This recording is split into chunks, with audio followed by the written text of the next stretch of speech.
mulai aja dulu ya, agar kita juga nggak terlalu malam nanti menyelesaikan acara ini. Kami dari wilayah Lebak Bulus mengucapkan selamat datang di ruang Zoom ini dan terima kasih sekali loh Bapak Ibu dan kakak adik bersedia untuk menyempatkan diri untuk sama-sama kita mendengarkan sharing, baik khususnya dari lakon kita hari ini ada Dr. Arnold gitu ya, tapi sebelumnya juga nanti kita akan mendengarkan sharing dari beberapa teman yang statusnya sudah menjadi penyintas COVID atau mungkin juga saat ini masih belum sehat.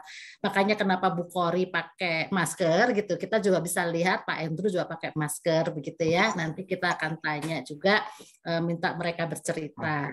Nah, untuk mempersingkat waktu, saya persilahkan kepada Penatua Vanda sebagai Penatua Pendamping Wilayah Lebak Bulus GKI Pondok Indah untuk membuka dalam doa.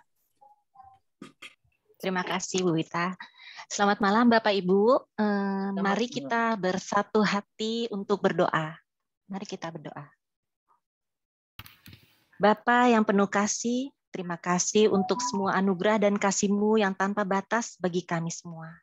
Kami naikkan syukur kehadirat-Mu pada malam hari ini. Kami diberikan kesempatan untuk hadir mengikuti acara bincang aktual penanganan pasien COVID-19 Omikron. Hadirlah di tengah kami ya Tuhan. Berkatilah pembicaraan kami bersama Dr. Arnold dan semua yang ikut hadir pada malam hari yang indah ini. Bapa, kiranya acara ini dapat menjadi berkat buat kami yang hadir semua dan kami bisa diperlengkapi dengan tambahan pengetahuan mengenai COVID ini, ya Tuhan. Kami percaya Engkau selalu bersama dengan kami dalam menghadapi pandemi saat ini. Sungguh luar biasa penyertaan-Mu buat kami, ya Tuhan. Terima kasih Tuhan, kami serahkan ke dalam tangan-Mu. Acara ini bisa berjalan dengan lancar dari awal hingga akhir. Di dalam nama-Mu kami sudah berdoa. Amin. Amin. Terima kasih Penatua Vanda. Kami sangat bersuka cita karena ternyata acara ini juga diminati atau juga bermanfaat bagi saudara-saudara kita semuanya, tidak hanya di lingkungan wilayah Lebak Bulus atau GKI Pondok Indah, tapi juga tadi kita lihat ada Bu Vena, ada Pendeta Agus, ada Pak Robi, Bu Hermin, dan mungkin teman-teman dari gereja terdekat di sini ya, yang sama-sama wilayahnya Lebak Bulus Cinere begitu ya. Terima kasih, selamat datang buat teman-teman dari GKI Cinere, dan juga terima kasih khususnya juga pada Dr. Arnold, kepada Kak Tasya, kepada Kak Lia dan Pak Andrew yang nanti juga bersedia berbagi. Bapak Ibu sekalian, untuk melancarkan acara, kami mohon host untuk mematikan mic dari Bapak Ibu, di mute ya, karena kita bisa supaya kita bisa menyimak penjelasan-penjelasan yang diberikan. Dan apabila nanti dari penyampaian narasumber ada yang mau ditanyakan, kami persilakan Bapak Ibu untuk menuliskannya di chat. Jadi nanti silakan kepada siapapun bisa bertanya, dituliskan di chat. Nanti pada waktu sesi tanya jawab itu para narasumber udah tinggal menjawab saja. Demikian yang bisa saya sampaikan. Nah, mungkin mengapa wilayah Lebak Bulus berinisiasi untuk membuat acara ini gitu. Bukan karena di wilayah Lebak Bulus ada Dr. Arnold yang hari ini kebetulan gak ada latihan paduan suara ya Dok ya. Bukan itu gitu ya. Pasti ada alasan lain. Saya persilahkan kepada Koordinator Wilayah Lebak Bulus, Mas Benny Murtono, untuk bisa menjelaskan. Kenapa nih Mas? Kok inisiasi ini datangnya dari wilayah Lebak Bulus? Silakan Mas. Baik, selamat malam Ibu Bapak semua. Apakah suara saya terdengar? Yes. Ya. Selamat datang dalam acara kita nyebutnya bincang aktual ya. Jadi kita mau ngobrol-ngobrol dengan semua teman-teman dari khususnya Lebak Bulus. Tadinya ini dibikin hanya dari Lebak Bulus, tapi kemudian meluas. Kenapa sih kita mau bikin acara ini gitu ya?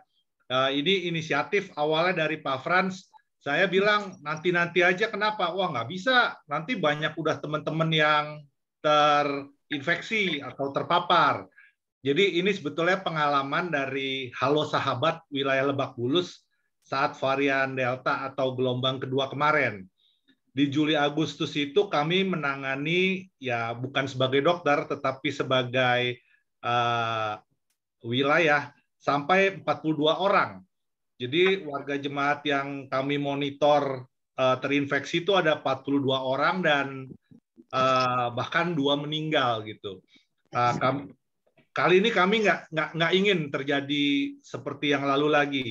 Walaupun kami sebetulnya nggak mampu menghentikan gelombang ketiga ini gitu ya. Tetapi setidaknya kami berharap bahwa kita sama-sama lebih siap. Apalagi saya udah mendengar yang sekarang ini udah hampir 20 nih Lebak Bulus nih di Omikron ini gitu ya. Udah 18 tadi siang. Dan jemaat juga siap manakala ada keluarga yang terpapar dan harus isoman di rumah. Tujuannya ke sana sebetulnya. Kenapa kita adakan bincang-bincang ini dengan tujuan edukasi ke jemaat, kita bisa saling berkomunikasi, bahkan kita juga mampu mandiri di tengah keterbatasan yang ada. Kita tahu pemerintah terbatas, tapi gereja pun juga terbatas. Maka acara ini dibuat untuk kita bisa struggle di tengah keterbatasan kita. Jadi harapannya bukan hanya tim Halo Lebak Bulus yang kompak, paduan suara Lebak Bulus yang kompak, tapi kita semua warga Lebak Bulus maupun warga GKI Pondok Indah. Saya kira demikian, Kak Wita. Cantik banget tuh Tasya Sihaan. Ya, baik, terima kasih Mas Beni. Jadi memang seperti itu, awalnya dari hal kecil kita bicarakan bersama pergumulan wilayah, begitu ya Mas Beni ya. Tapi kemudian setelah kita ngobrol-ngobrol dengan lebih dalam dengan Dr. Arnold, wah kayaknya sayang sekali kalau ini hanya untuk wilayah yang terbatas. Baik, kalau gitu kita tidak membuang waktu lagi. Saya persilahkan kepada Kakak Natasha dari wilayah Lebak Bulus ya, khususnya dari Kombas Pamulang. Kalau nggak salah Pamulang ya Kak Tasya ya. Untuk bisa sharing, mungkin bisa dipin ya host Kak Tasya Siahaan, karena namanya sama dengan anak saya juga Tasya gitu ya. Kak Tasya yang sudah mengalami gitu kan, mengalami bagaimana berkenalan dengan Omikron. Mungkin Kak Tasya bisa bercerita Kak, itu kapan, terus sekarang sampai sekarang ini apa yang dirasakan oleh Kak Tasya. Silakan Kak Tasya, waktunya 10 menit kurang lebih ya. Oke, selamat malam semua. Semoga sehat-sehat semua ya. Jadi aku awal-awal kena Omikron itu tanggal 27 Januari. Ketahuannya karena 2 hari sebelum tanggal 27, aku dadanya itu kayak berat. Jadi bukan sesek, hanya berat. Batuk tapi nggak bisa berdahak. Akhirnya besoknya aku minum obat batuk. Pas udah 2 kali minum baru bisa tanpa ada dahak. Jadi kering. Nah, malamnya tiba-tiba kaki itu panas. Jadi panasnya cuma dari kaki, terus ngilu. Akhirnya aku cuman minum obat batuk lagi, minum paracetamol, terus aku tidur nggak pakai AC, cuman selimutan. Nah, bangun-bangun itu udah keringetan. Akhirnya sebelum itu aku termometer cuman 37,3 panas. Cuman kayak udah demam banget, makanya sampai harus minyakan pakai selimut. Dan emang abis bangun tidur aku langsung keringetan. Terus besoknya paginya kayak orang sehat lagi, nggak ada apa-apa, tapi masih batuk. Batuknya makin parah tuh. Malamnya mulai ngilu-ngilu, habis kena AC, kayak demam lagi. Kalau nggak kena AC, batuknya itu kan udah berkurang kan? Kenapa? Jadi abis kena AC itu langsung ngilu-ngilu, batuknya masih ada. Terus aku tidur lagi dengan keadaan basah kuyup. Tasya Siahaan. Ya. Tolong di-mute tuh host yang lain. Ya, silakan lanjut Kak Tasya. Bapak Ibu kalau ada pertanyaan silakan di chat aja ya. Oke. Nah, terus habis itu besoknya malamnya aku sama termometernya masih 37,3, selalu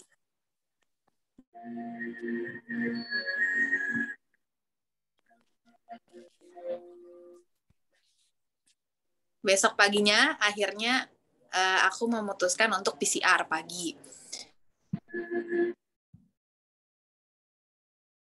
Tolong host Tasyanya jangan di-mute.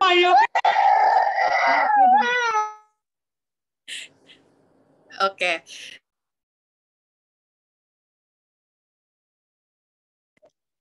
Ke-mute terus, maaf.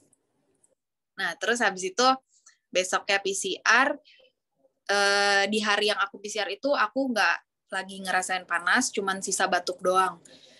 Malamnya aku dapat kabar itu, jadi tahu positifnya karena langsung lihat WA Kemenkes. Jadi si hasil PCR-nya belum datang, WA Kemenkesnya udah ada untuk langsung lapor ke link yang dikasih. Habis itu baru PCR-nya keluar, aku positif. Nah, malam itu juga langsung daftar ke link-linknya Kemenkes ini. Waktu itu caranya kita mesti cari resep digital dulu dari telemedicine itu, dari Halodoc dan lain-lain. Waktu itu aku pakai Halodoc. Terus besok sorenya tuh langsung datang obat-obatnya. Obatnya tuh ada antivirus sama vitamin sama paracetamol.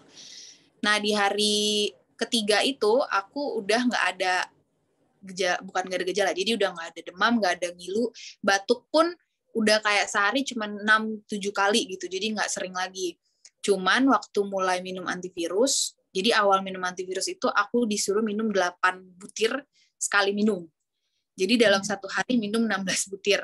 Awalnya kaget karena takut salah apa enggak ya gitu, karena di plastik obatnya tulisannya 8 kali. Akhirnya aku tanya Halodoc lagi, ternyata benar tetap harus minum 8. Waktu itu CT-ku 19 awal PCR. Ya udah akhirnya diminum 16 butir tuh satu hari. Efeknya besoknya aku mual gitu. Jadi bukan mual ya, kayak mau makan itu nggak masuk aja, mau makan apapun nggak masuk. Tapi aku masih ciuman masih ada, perasa masih ada. Jadi nggak ada apapun selain ngilu-ngilu di awal.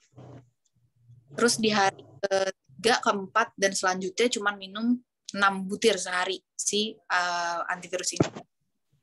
Di hari kelima aku udah nggak batuk sekali, kayak orang sembuh, kayak orang sehat aja. Akhirnya di hari ke-10 itu aku PCR lagi. Berapa itu ternyata masih positif juga. CT naik ke 38. Tapi akhirnya isoman 3 hari, itu antivirus habis, tinggal vitamin. Jadi masih vitamin. Hari ketiga, 3 hari setelah itu aku udah negatif. Tapi di saat negatif itu keluar lagi. Tapi udah nggak, batuknya udah berdahak ya awal. Batuknya kering. Cuman suara kelima waktu aku stop suara itu masih kayak orang bindeng pilek, padahal aku nggak pilek sekali. Itu baru hilang di hari ke-8. Tuh. Terus kalau pergumulannya waktu sakit kan aku nggak rumah isomannya karena orang tua udah bekerja, jadi aku pindah ke apartemen keluarga sendiri. Aku hari kedua, ketiga itu masih oke. Pas udah menuju 4 sampai 10 itu udah karena sendirian enak bisa makan apa-apa, tapi ya teleponan sama mama sama papa itu ya mereka kan selalu suruh makan, sedangkan di saat itu aku mau makan itu capek gitu, nggak bergerak sedikit aja tuh capek, padahal aku nggak ngerasa ngebayangin hatinya itu capek. Tapi ya kerjaannya cuma berdoa gitu, jadi pergumulannya di situ mungkin karena aku sendiri aja. Itu Kak Wita. Oke, waduh itu ya pergumulannya karena aku sendiri, sedih banget ya. Oke, nggak apa-apa. Oke, itu tadi betapa Tasya beruntung langsung bisa mendapatkan resep ya dari Peduli Lindungi. Nah, Bapak Ibu sekalian, terima kasih Kak Tasya. Kita langsung aja beralih ke Pak Andrew. Ini Pak Andrew kayaknya nggak seberuntung Kak Tasya nih ya untuk urusan Peduli Lindungi dan obat-obatan. Pak Andrew bisa join dan kemudian bercerita. Dan saya dengar Pak Andrew udah lulus S2 nih kayaknya ya. Delta dapat, Omikron dapat nih. Silakan Pak Andrew, tolong host bisa dipin Pak Andrew untuk bisa berbagi.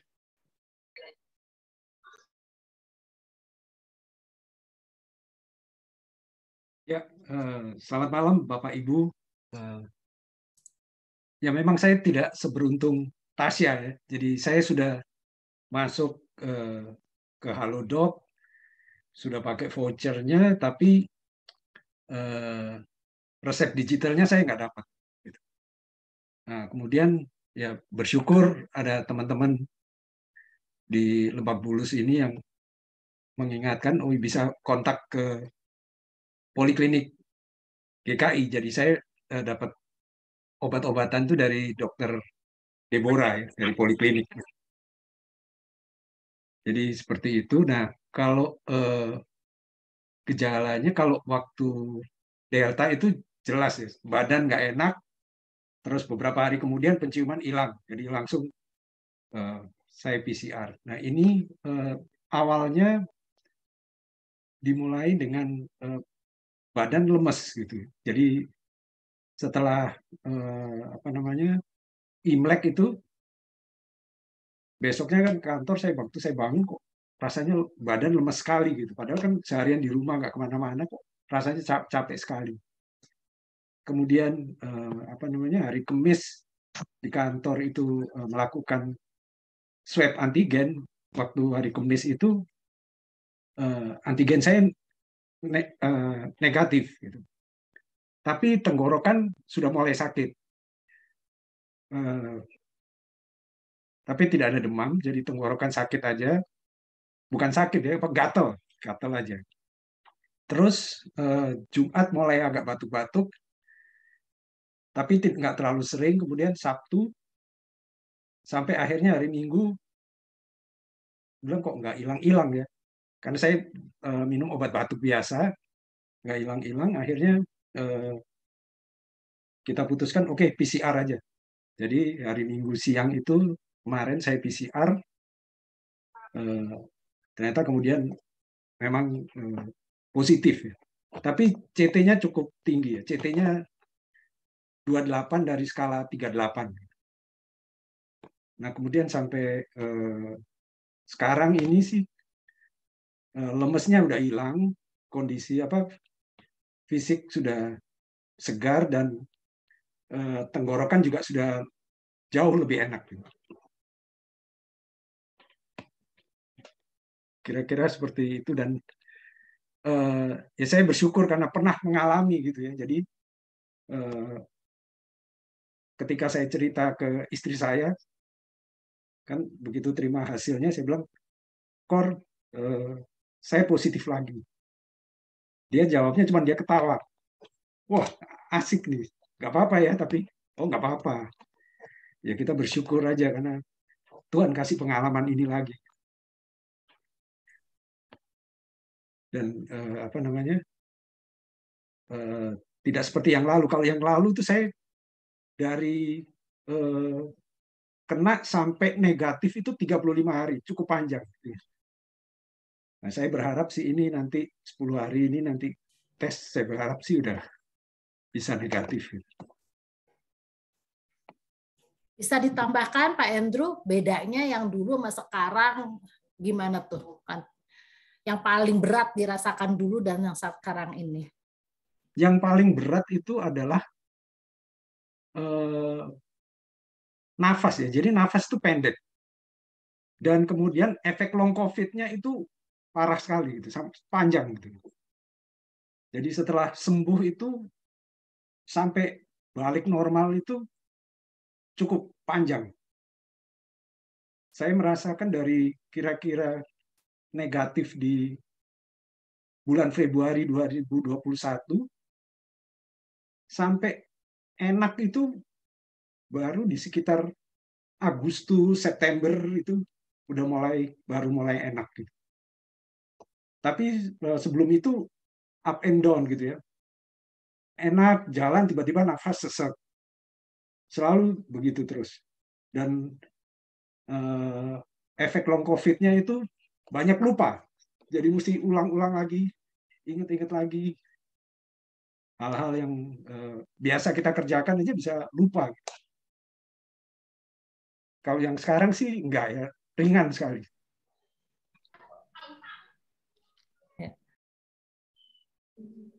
Baik, terima kasih Pak Andrew.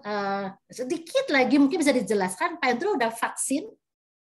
Sudah, booster juga terakhir ya? Boosternya 20 Januari kemarin.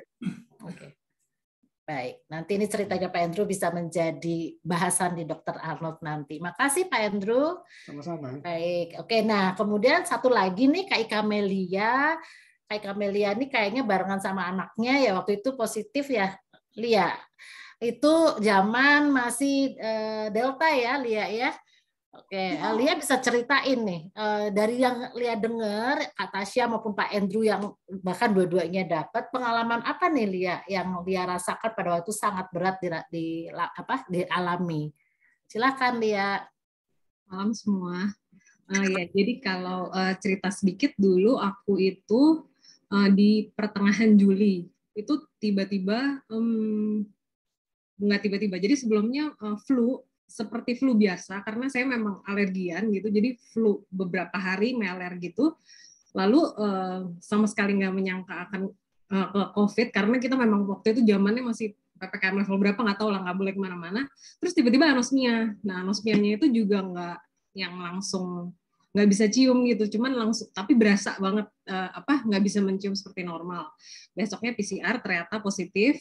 Lalu besoknya lagi anak saya juga ternyata positif gitu. Jadi tapi kalau pengalaman saya sih selama COVID itu yang dirasain itu memang si flu-nya itu jadi kayak badannya nggak enak aja gitu, lumayan lama semingguan kayak kalau orang flu aja kayak greges gitu. Anosmianya sih cepet ya, hari ke-4 ke-5 udah balik. Tapi waktu itu saya setelah selesai isoman 2 minggu itu udah negatif, tapi anak saya itu belum, jadi dia baru negatif itu setelah sebulan ya. Dan setelah sebulan itu juga kalau di saya juga nggak ada efek long COVID-nya. Kalau di anak saya itu dia sekitar setelah negatif itu masih 1,5 bulan tuh batuk sedikit banget sih tiap pagi gitu, cuman nggak yang hilang gitu. Jadi saya konsultasi sama dokter anaknya dia, cuman ya udah. Jadi akhirnya dijalanin, tapi akhirnya setelah hampir 2 bulan hilang. Jadi itu sih kalau zaman waktu itu belum ada WA yang Kemenkes itu, dan lagi itu susah banget dapat obat ya. Jadi saya konsul Halodoc, tapi setiap mau beli obat itu pasti di mana-mana kosong. Tapi bersyukur juga di tempat saya kerja ada dokternya, jadi dia yang sediain, jadi saya makan obat dari sana. Dan bersyukur juga sama teman-teman Lebak Bulus, saya 2 dari 42 itu berarti saya tiap hari waktu itu dimonitor sama teman-teman, sama kami Randa tepatnya. Jadi saya setiap hari lapor tekanan darah, saturasi, suhu segala macam gitu, dan setiap hari dikonsulin ke dokter Hendro waktu itu yang nolongin. Jadi menjalaninya tenang gitu ya, walaupun kalau pergumulannya memang yang bikin khawatir adalah nularin orang lain, karena waktu kita positif itu suami saya Yero itu tetap negatif, jadi dia masih ada di rumah karena mau ngungsi pun takut nularin orang lain lagi. Jadi itu aja sih, tapi bersyukur semuanya selesai dengan baik. Terima kasih. Ya, makasih Lia. Sekarang udah vaksin lengkap ya Lia? Udah, tapi belum booster karena terakhir konsul sama dokter ya disuruh vaksin tertentu belum dapat. Oh, oke, baiklah. Makasih Lia. Bapak Ibu sekalian, silakan pertanyaan baik untuk para narasumber tadi yang sudah melakukan sharing maupun nanti kepada Dr. Arnold bisa disampaikan lewat chat ya. Kita tidak membuka pertanyaan terbuka yang untuk langsung. Kita langsung aja panggilkan Dr. Arnold ya Bapak Ibu, karena pertanyaan buat Dr. Arnold udah banyak itu Dok. Semuanya sudah pengen dengar. Selamat datang Dr. Arnold, bisa tolong dipin ya. Hai Dok, apa kabar? Wah segar sekali. Padahal hari ini harusnya latihan PSLB ya Dok ya? Iya, enggak. Dok, tadi kan banyak tuh ya, tadi Pak Andrew udah vaksin lengkap, masih kena, bahkan ada S1, S2 tuh katanya kan, bahkan semuanya dapat. Kemudian juga ada pertanyaan-pertanyaan yang terkait dengan PCR, dan yang pengen tahu benar nggak sih tadi pengalaman tadi Omicron tuh lebih ringan dari Delta. Terus ke depannya ini kira-kira akan ada perkembangan varian-varian lagi enggak gitu ya. Karena kita kan juga sebetulnya udah nggak sabar nih Dok ya kalau terus-terusan harus PPKM begitu. Kemudian juga ada pertanyaan tadi, selain kalau kita yang kena, bagaimana menangani keluarga yang terpapar? Kita harus gimana biar nggak panik? Kalau dulu kan kita harus ada termometer, harus ada oximeter gitu ya, bahkan oksigen gitu. Sekarang ini seperti apa? Dan yang utama adalah karena sekarang PPKM-nya naik turun, kemudian juga memang DKI lagi naik-naiknya ya, tapi kan kita tahu bahwa perekonomian harus jalan terus ya Dok ya. Kira-kira pekerjaan juga kayaknya sekarang sudah tidak ada lagi toleransi. Orang yang di tempat saya tuh orang yang isoman aja, selama dia tidak batuk-batuk, tidak demam, dia tetap diajak meeting gitu ya Dok. Kira-kira supaya tetap produktif kita bagaimana?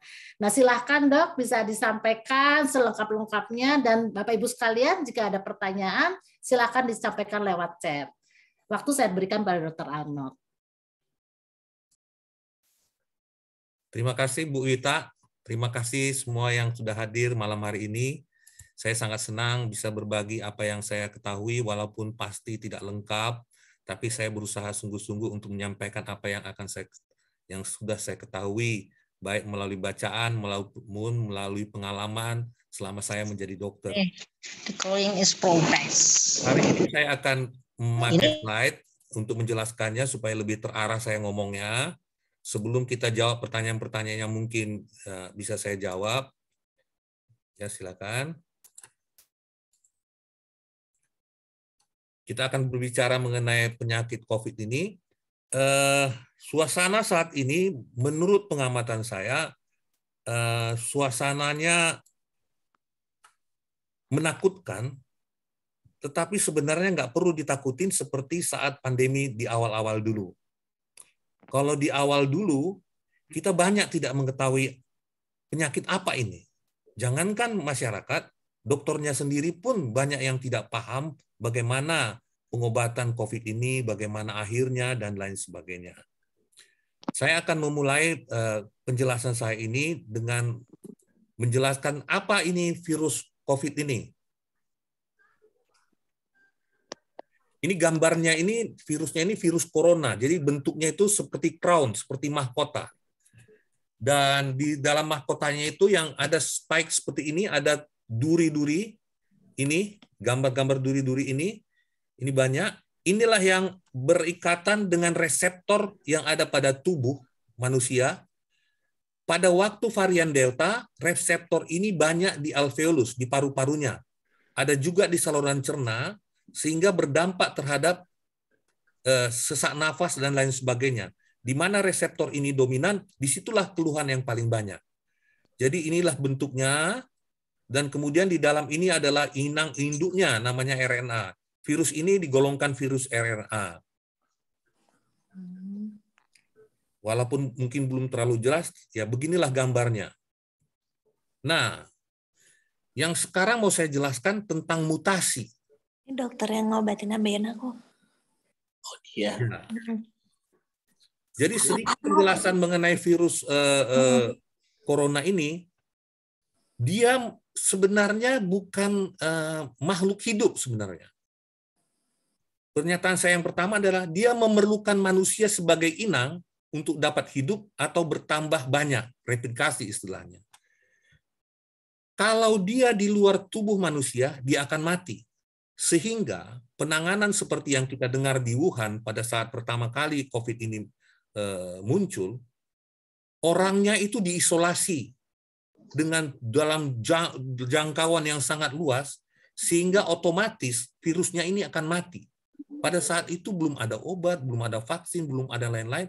Yang bisa mereka lakukan adalah tahu bahwa yang mereka ketahui adalah virus ini hanya bisa hidup kalau di dalam tubuh manusia. Di luar tubuh manusia, dia akan mati. Jadi kita waktu itu pengobatannya adalah diisolasi, di lockdown itu Wuhan. Sedemikian lama sehingga virusnya mati, orangnya akhirnya bisa keluar. Itu yang pertama. Jadi kalau pakai masker juga supaya tidak kita hirup virusnya, sebenarnya masker itu sangat berguna supaya virusnya jangan masuk ke tubuh kita. Dia sering bermutasi agar ia bisa bertahan. Jadi berubah terus dia. Berubah terus supaya dia bisa bertahan. Kalau dia tidak berubah, dia akan mati. Seperti kita lihat, mula-mula dulu ada varian beta, banyak sebenarnya sub-subnya, bawahnya varian gamma, alpha, delta yang mengejutkan kita, dan sekarang omikron. Ini berubah terus. Yang berubah itu adalah protein di spike-nya. Kalau yang omikron ini ada 30 titik yang berubah. Jangan kaget, 30 titik dari hampir 30.000 titik. Sebagai gambaran bahwa kalaupun dia bermutasi, batang tubuhnya masih tetap stabil. Gitu. Kalau dia bisa bermutasi, akibatnya apa? Berakibat, ini teori, ini semua orang punya pikiran macam-macam tentang ini. Ada yang saling mendukung, ada yang tidak mendukung dengan segala macam. Kira-kira begini pendapat mereka. Kalau dia bermutasi, mampu menyebar lebih cepat atau mati sendiri. Seperti kita lihat pada virus Omikron ini dibanding virus sebelumnya, ternyata betul pernyataan ini. Dia mampu menyebar lebih cepat setelah dia bermutasi. Terus kemudian merubah gejala menjadi lebih ringan atau lebih berat. Belum tentu lebih berat. Dia bisa lebih ringan. Nanti kita lihat jangkanya apa Omikron ini setelah dia berubah menjadi Omikron, apakah gejalanya menjadi lebih berat atau jadi tidak selamanya bermutasi itu negatif. Terus yang ketiga, mampu menghindari dari suatu alat deteksi seperti deteksi yang spesifik. Maaf, ini beta gamma alfa ini nggak ada ini di atas tadi. Ya, mampu. Jadi diasumsikan dengan perubahan itu, alat-alat deteksi kita tidak mampu mendeteksi dia si virus ini. Ini kontroversi nih. Ternyata nggak betul juga. Sampai saat ini kita mampu mendeteksinya. Terus ada juga teori mampu mengubah respons terhadap agen terapi. Jadi sekarang obatnya favipiravir, nanti nggak bisa lagi tuh. Mampu dia berubah. Jadi ternyata sampai sekarang masih bisa, obat-obat yang dulu juga masih bisa. Kemudian yang terakhir itu mampu menghindari sistem kekebalan tubuh. Ini yang paling suram.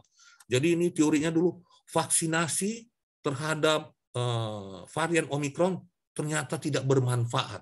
Begitu kan dulu, mula-mula dia muncul. Nah, ternyata ini nanti kita jelaskan selanjutnya. Tapi ada satu yang menyenangkan. Seseorang hanya bisa diinfeksi pada saat bersamaan hanya satu varian. Kecuali beberapa bulan kemudian, seperti saudara kita Andrew, bisa diinfeksi oleh virus yang varian lain. Tapi pada saat bersamaan, dia hanya bisa dihidupi oleh satu varian. Sehingga varian yang paling cepat menyebar itu akan menjadi dominan pada saat itu. Kalau kita lihat sekarang, kemana varian Delta? Dia disikat oleh Omikron. Pelan-pelan akhirnya Omikron yang dominan nanti.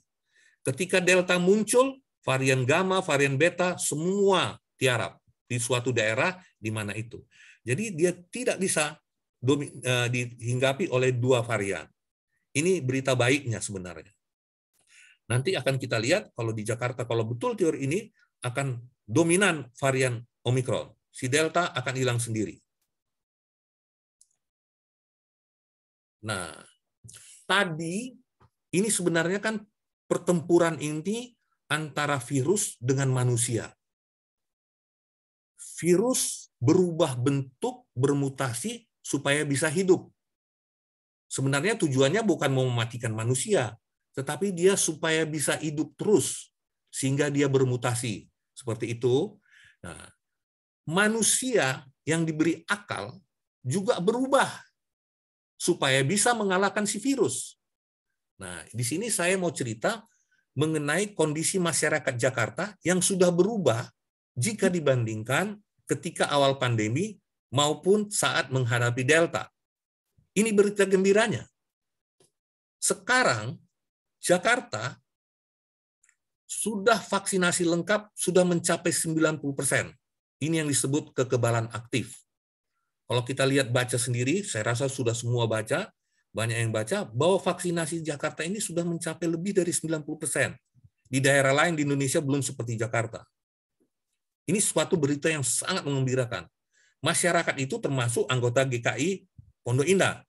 Saya rasa GKI Pondok Indah mungkin lebih tinggi dari 90%. Saya rasa mungkin kalau kita tanya, kita ada survei, 100% orang GKI Pondok Indah mungkin sudah, kecuali dia sakit ya, sudah divaksinasi.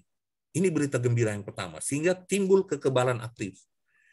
Yang kedua, pada bulan Maret tahun 2021, lebih dari 50% orang sudah tertular COVID. walaupun dia tidak menyadarinya. Ini penelitiannya. Pada saat diperiksa antibodinya, dilakukan survei oleh Fakultas Kesehatan Masyarakat Universitas Indonesia, ternyata pada tahun 2021 bulan Maret, loh, kira-kira setahun yang lalu, orang Jakarta itu sudah tertular walaupun dia tidak menyadari. Ini dia dapat namanya kekebalan pasif karena penyakit. Mungkin saat ini sudah lebih banyak lagi yang tertular. Bukan 50% lagi, mungkin sudah lebih tinggi, walaupun surveinya belum ada.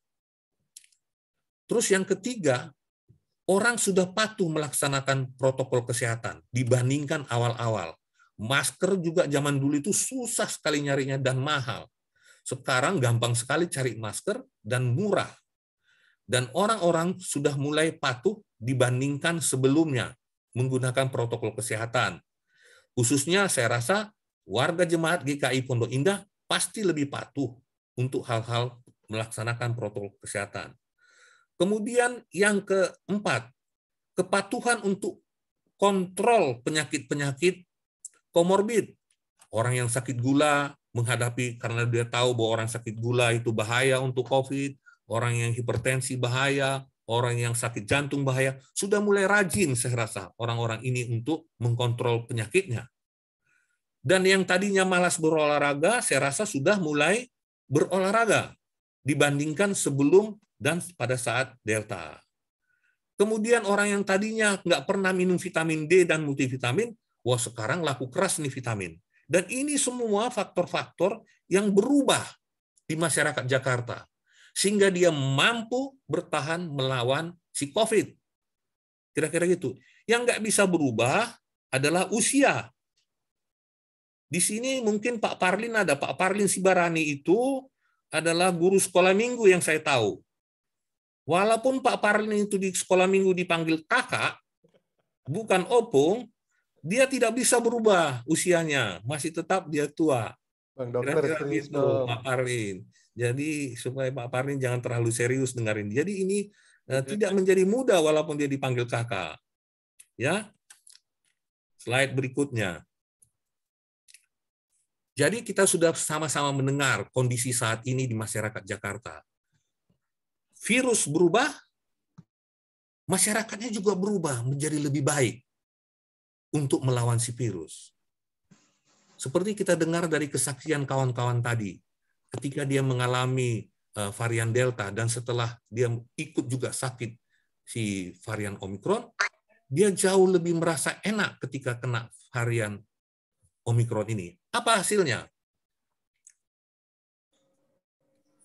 Mari kita lihat ini. Ini pengalaman saya.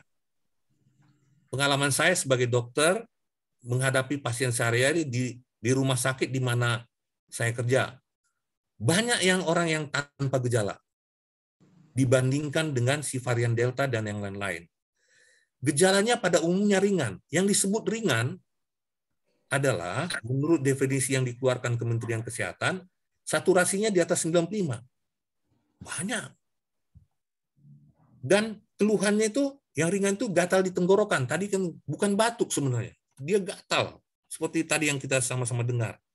Gejalanya seperti flu. Sakit kepala, nyeri otot. Nyeri otot yang tidak biasanya dia jelaskan. Kok sakit ya? Nggak jelas ini. Dan kemudian merasa kelelahan. Seperti tadi yang kesaksian yang Pak Andrew tadi yang itu, dia lelah. Tapi nggak bisa. Kenapa saya lelah? Padahal saya biasa-biasa aja. Dan khasnya antara Omikron dengan Delta, tidak ada kehilangan indera perasa dan penciuman. Demam seperti flu, dan berkeringat di malam hari. Ini kan tadi kesaksian yang pertama, dia si Tasya, dia berkeringat katanya di malam hari.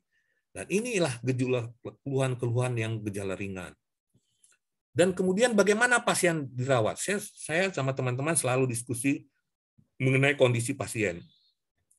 Pada umumnya, kalau zaman dulu, waktu varian Delta dan pun waktu di awal-awal COVID, itu ketika di hari ketiga mulai sesak nafas itu pasien.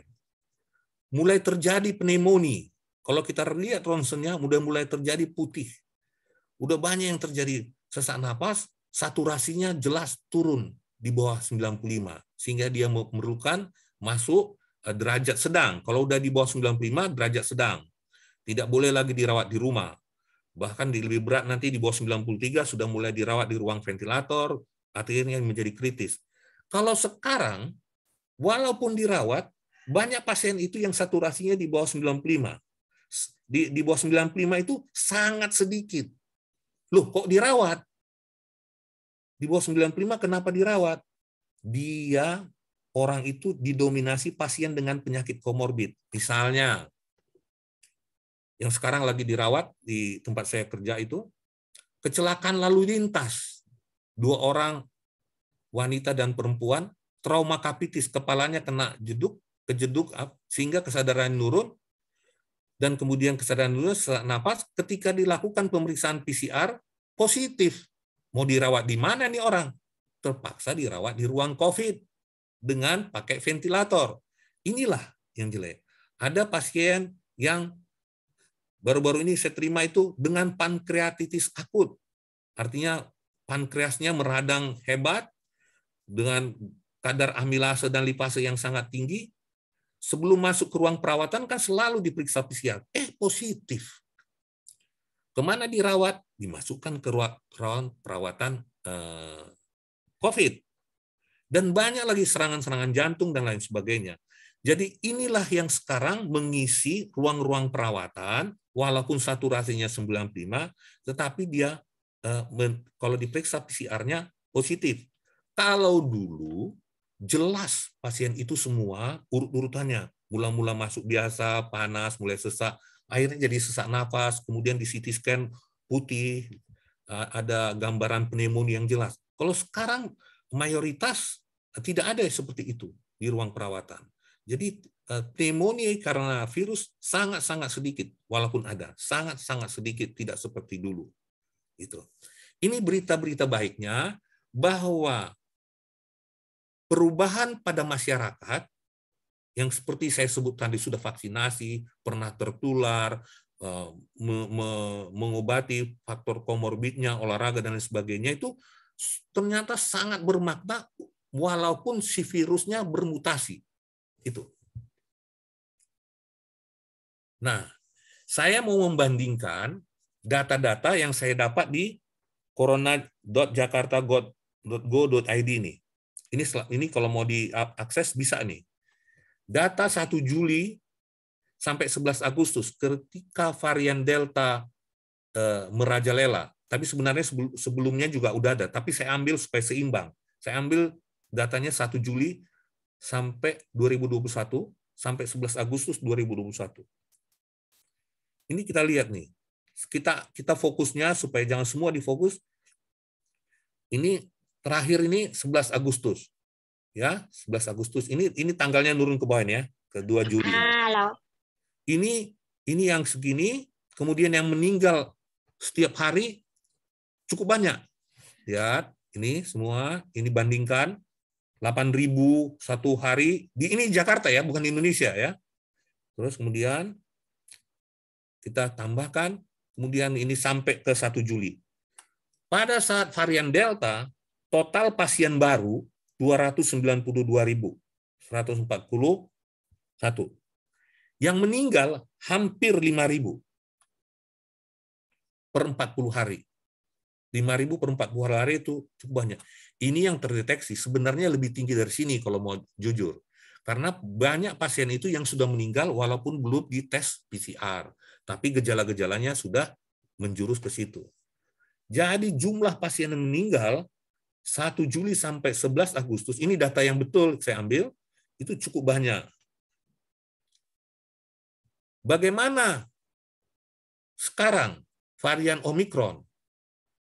Itu, ini totalnya tadi, bagaimana varian Omikron? Saya ambil datanya dari 1 Januari, karena 16 Desember kan Omikron mulai terdeteksi dari orang-orang yang datang dari luar negeri. Tapi saya ambil datanya supaya seimbang, 1 Januari 2022 sampai 11 Februari hari ini.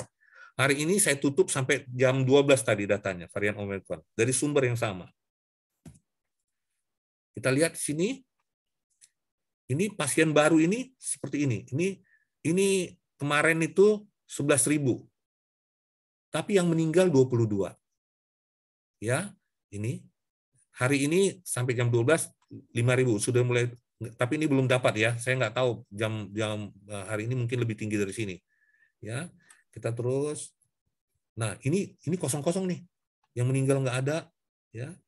Ini yang meninggal, data yang meninggal per hari dari 1 Januari. Nah, kalau kita total varian Omikron, jumlah pasien tertular itu 171, tapi yang meninggal jauh lebih rendah, 317.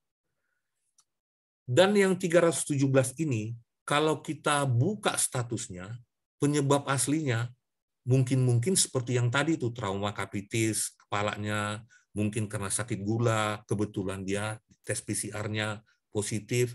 Jadi tidak murni seperti yang dulu waktu varian Delta.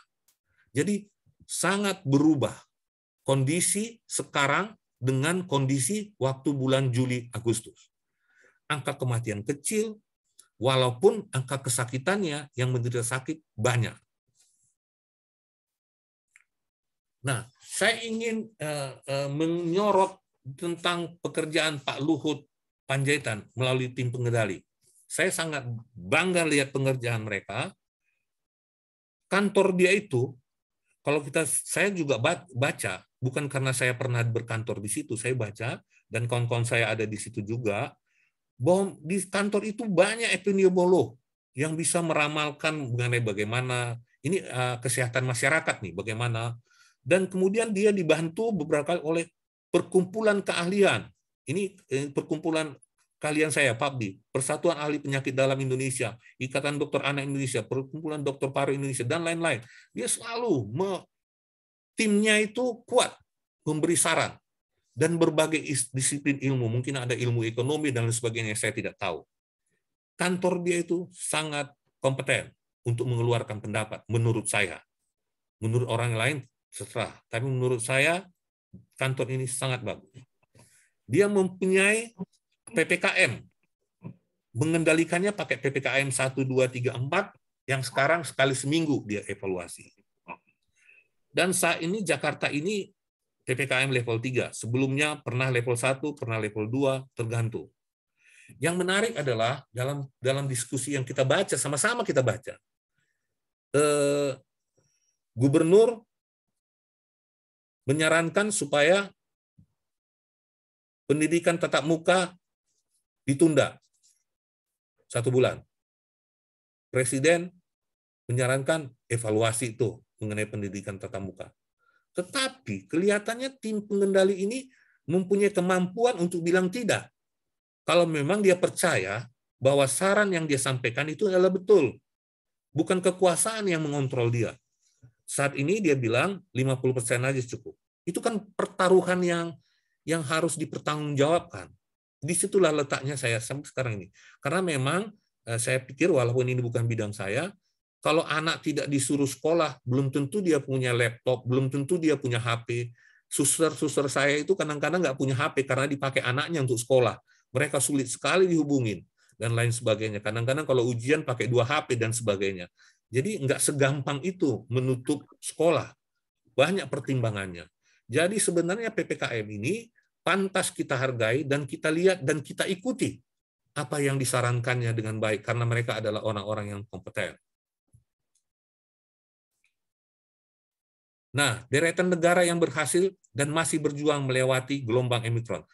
Ini saya sampaikan belum tentu harus kita turun dan tidak perlu kita turun. Denmark adalah Januari masih puluhan ribu mereka menderita kasusnya. Awal Februari mereka negara yang pertama, akhir Januari atau awal Februari, negara yang pertama mengatakan goodbye terhadap pandemi. Kami tidak lagi perlu pakai masker. Mereka berani. Karena apa? Karena mereka bilang, kami sudah mencapai vaksinasi yang dibutuhkan. Demikian juga Prancis, demikian juga Inggris. Kalau Inggris kan kita lihat tuh waktu nonton bola, bagaimana mereka bebasnya teriak-teriak situ, jungkri. Australia, Afrika, dan India masih menuju ke sana. Jadi negara-negara ini kalau kita baca, sudah mulai berdampingan hidup dengan si virus Omikron ini. Berdampingan. Ya.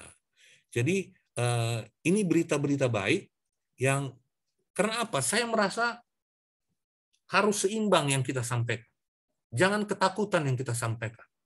Tindakan-tindakan kita ini harus bisa menggambarkan keadaan yang sebenarnya. Ya, jadi jangan dominan ketakutan. Beda sekali antara awal pandemi, waktu Delta, dan waktu sekarang. Beda sekali. Walaupun banyak orang yang tertular. Saya mau ceritakan sedikit kesaksian saya. Kalau ngomong gini kan, belum aja kamu kena. Saya pernah kena. Terus kemudian anak saya sekarang, saya udah cerita sama pengurus kemarin waktu kita GR kemarin, anak saya yang kecil kena COVID di Pekanbaru. Saya bilang, tenang aja nak, kamu nanti bagus tuh. Sekarang bagus. Anak saya yang nomor 1 sekarang berjuang sebagai dokter, kadang-kadang kerjanya 36 jam. 36 jam terus-terusan, ya teman-temannya udah bergantian kena COVID. Artinya apa? Dulu dokter-dokter itu yang seperti anak saya yang sekarang lagi pendidikan spesialis, itu langsung ditarik oleh pendidikannya di UI sana. Ditarik untuk di stop, jangan kamu kerja dulu selama COVID, waktu Delta. Kalau sekarang mereka dilepas, nggak apa-apa, kerja aja. Asal hati-hati, tetap pakai masker. Ini menunjukkan kondisi kita ini cukup baik saat ini. Cukup baik. Makanya kalau kita dengar omongan dari Presiden, pidato dari Pak Joko Widodo, nggak usah buru-buru untuk minta dirawat, di rumah aja.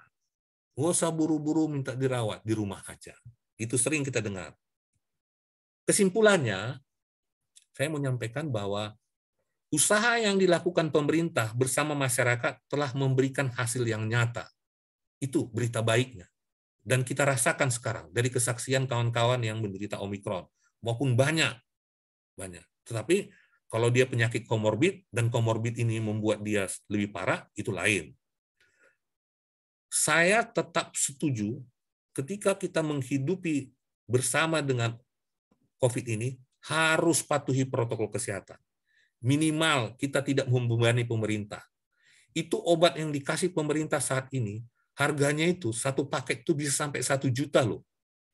Favipiravir, kalau 2 kali 8 tablet, itu selama 5 hari, kemudian jadi 2 kali 3 tablet, itu satu tabletnya tuh kalau beli di apotek itu 20.000. Ini sangat mahal. Sangat mahal obat-obat yang diberikan sekarang, sangat bagus. Itu sekitar 1 jutaan harganya. Bukan obat yang ecek-ecek tuh. Kalau dia, tetapi kalau yang OTG memang tidak dikasih antivirus. Hanya mereka yang derajat ringan. Kalau sedang kan sudah di rumah sakit. Dan saya menyarankan, ikutilah aturan yang dibuat tim pengendali melalui PPKM. Mereka lah yang ahli. Kita tinggal baca, kita ikuti. Kira-kira gitu, Bu Ita, yang bisa saya sampaikan. Ini saya rindu sama Paduan Suara Lebak Bulus waktu kami ke teh botol sostro. Kalau jalan-jalan Lebak Bulus itu yang sederhana ya ke Tegal.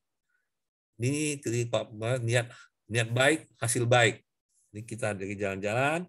Kemudian ini gembira sekali. Mudah-mudahan kita cepat jalan-jalan lagi dengan kegembiraan seperti ini. Terima kasih. Ya, terima kasih Dr. Arnold, sungguh menyuarakan situasi positif ya. Bapak Ibu sekalian, kita berikan reaction, silakan bisa dengan tepuk tangan atau jempol dari Dr. Arnold. Untuk Dr. Arnold, bisa tolong share screen-nya di stop. Bentar ya. Baik, kembali pertanyaan silakan disampaikan melalui chat Bapak Ibu sekalian. Nanti Dr. Arnold sudah mencatat juga, tadi ada 10 pertanyaan pertama juga sudah kami kirimkan ke Dr. Arnold, agar nanti kita juga punya waktu banyak untuk membahas pertanyaan-pertanyaan itu. Jadi silakan Bapak Ibu kalau ada yang mau ditanyakan bisa disampaikan lewat chat. Nah, sambil biar Dr. Arnold juga beristirahat sejenak, kita tadi sudah mendengarkan kabar baik yang luar biasa. Terusik nih dok, wah dengan demikian boleh dok kita bergereja lagi ya, bisa hybrid lagi dok gitu ya harapannya kan. Kita kemarin agak panik dan kita onsite gitu, nanti mungkin Dr. Arnold juga bisa berikan gambarannya. Mungkin saya akan kembali dulu ke Mas Beni, bisa dipin Mas Beni. Mas Benny, wilayah Lebak Bulus itu kan juga pasti sudah melakukan beberapa upaya penanganan untuk yang menderita COVID, begitu ya Mas Benny. Bisa nggak diceritakan tips yang paling praktis dan juga apa yang sudah disiapkan oleh wilayah Lebak Bulus? Silakan Mas Benny. Ya, selamat malam Ibu Bapak sekalian. Kita mulai menghadapi tantangan yang cukup menggembirakan semestinya ya. Dan kita mendengar berita baik dari Dr. Arnold ini, tetap menyiapkan langkah-langkah untuk teman-teman yang apabila mendapatkan terinfeksi begitu, dan tentunya kita juga akan saling bekerja sama di dalam kerangka wilayah khususnya kombas-kombas yang ada di Lebak Bulus. Mohon boleh share screen ditampilkan ya, saya nggak share screen.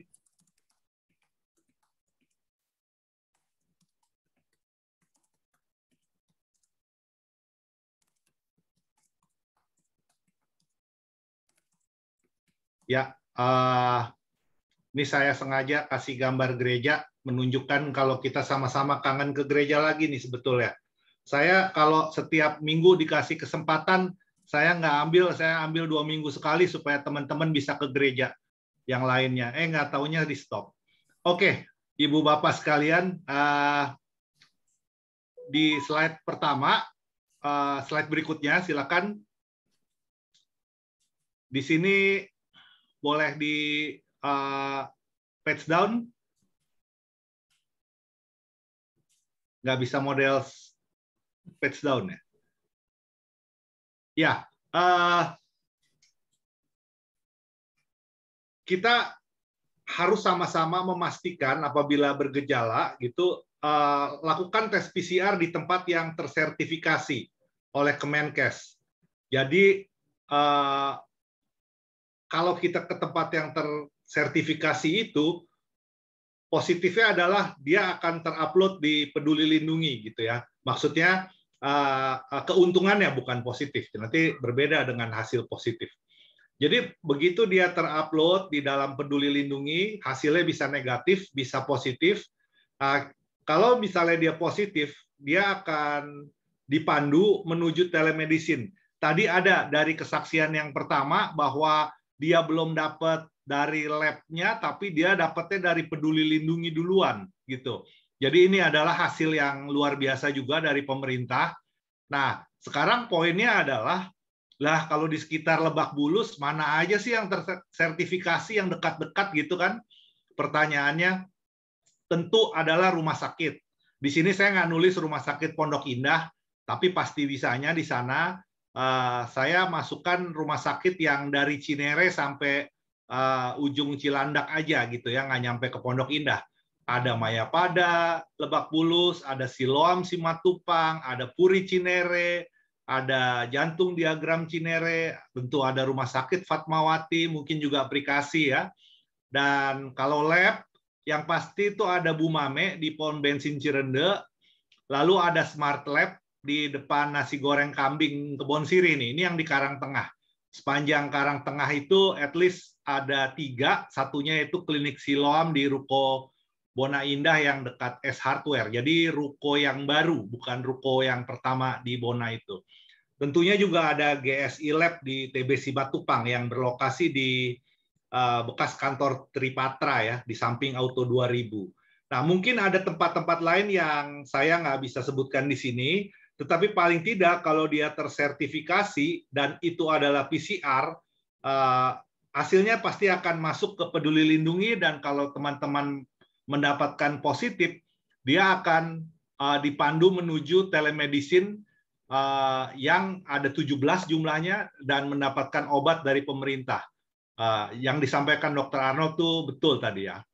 Oke, untuk yang slide berikutnya, silakan. Nah, kecepatan deh, kayaknya slide berikutnya. Iya, ini. Nah, bila teman-teman positif dan tidak bergejala berat, sedapat mungkin isoman di rumah. Itu sesuai dengan anjuran Presiden, anjuran Dr. Arnold juga. Kalau memang di rumah tidak memungkinkan karena takut menulari yang lain, gereja menyediakan gedung Geraha Persahabatan. Syaratnya juga kita juga harus aktif menggunakan telemedicine manakala di rumah maupun di GP untuk menunggu obat dari pemerintah.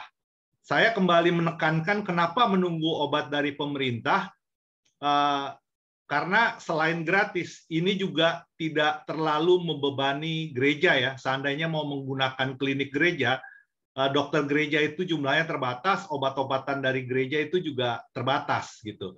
Karena di sini saya sempat screenshot juga bahwa ada 17 penyedia layanan telemedicine. Di sini ada Halodoc, ada macam-macam ya. Dan di media juga banyak dikasih tahu bahwa kalau dia tanpa gejala hanya diberikan multivitamin. Tapi kalau misalnya bergejala ringan, dia diberikan Favipiravir. Ini yang tadi Dr. Arnold sebut harganya 20.000 per butir, dikasihnya sampai 40 kaplet. Minumnya sekali minum tuh Pak Frans tuh minum 8 katanya gitu ya. Atau Molnupiravir di sini, lalu kalau badannya panas dikasih paracetamol bila perlu. Nah, ini ada pengalaman nih. Di sini ada sedikit notes ya. Berdasar pengamatan kami, saya nggak tahu juga, tetapi kenyataannya yang muda-muda cepet banget dapatnya. Bukan karena dia yang lebih tua itu gaptek, yang tua nggak gaptek pun, umur 48, umur 52 belakangan dikasih. Tapi yang umur 35, umur 30 cepet sekali. Saya nggak ngerti pemerintah dasarnya apa.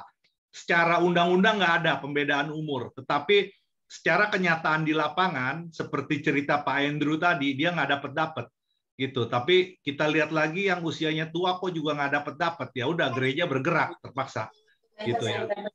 Jadi ini catatannya mengenai obat pemerintah ini. Ini kan sini, ya. Next silakan. Next slide. Nah, di sini teman-teman kalau sudah memilih isoman di rumah tapi juga belum dapat obat dari pemerintah, jangan segan-segan hubungi kami melalui jaringan wilayah. Ini ada nama-namanya, ada Kombas Bona Indah, ada Kombas Kompasio. Kompasio itu meliputi Jalan Pertanian Raya 1, 2, 3, 4, 5, Villa Delima, Bumi Karang Indah, sampai Kompleks AL. Itu Kompasio, sedangkan Bona Indah itu juga bersama dengan Kejaksaan ya, Komplek Adiaksa. Cinere itu teman-teman yang pokoknya wilayahnya setelah Kompasio ke sana lagi arah Cinere. Sedangkan Cirende itu di Cirende dan Ciputat Pamulang. Nah, di sini kami juga ada dokter yang dedicated, Dr. Hendro Rahaswanto yang setia mendampingi kami manakala kami bertugas. Tugas kami juga bukan tugas medis, hanya nelponin, nanya kabarnya, lalu memantau dalam 10 hari seperti apa, dan kita saling berkomunikasi mengenai apa-apa yang bisa dibutuhkan, apa yang bisa dibeliin, dikirimin Gojek, kurang lebih itu pengalaman kerja kami. Seperti itu bersama pendeta pendamping juga di sini, Pendeta Riani, kita update status teman-teman yang terinfeksi untuk boleh saling mendoakan. Selanjutnya, slide selanjutnya silakan. Nah, ini kalau misalnya ada jaringan wilayah tadi menerima keluhan atau laporan dari teman-teman di wilayah, kami akan menyampaikan formulir permintaan obat yang standarnya dari klinik GKI Pondok Indah untuk diisi oleh pasien atau keluarganya. Di sini yang menjadi catatan adalah yang penting sudah PCR. PCR-nya ngomong positif kapan tanggalnya. Lalu apakah obat yang sudah diminum apa? Tentu yang dibutuhkan tuh antivirus gitu. Kalau sudah diminumnya kali Panadol gitu ya. ada alergi obat apa, lalu untuk usia anak tentu dikabari mengenai berat badannya. Seperti itu. Jadi akan menerima message seperti ini via WA. Silahkan selanjutnya.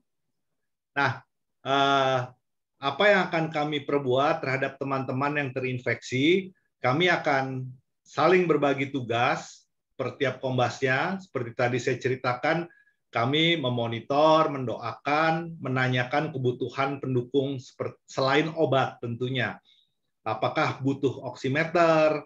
Tadi sudah diceritakan ya sama Dr. Arnold, kebutuhan oximeter mungkin kalau nggak bergejala banget, nggak kelihatan kan, rasanya kebutuhan tabung oksigen akan jauh lebih rendah dibandingkan Delta yang lalu. Kita mendata teman-teman yang punya tabung oksigen untuk bergantian diedarkan gitu. Untuk sampai dengan kurir atau ambulans pun bisa menghubungi kami. Kami akan segera kontak dengan tim PCGM yang ada di pusat. Ini gambarnya untuk arus informasi dan penanganan PCGM buat teman-teman di pusat. Pengertiannya pusat tuh di GKI Pondok Indah.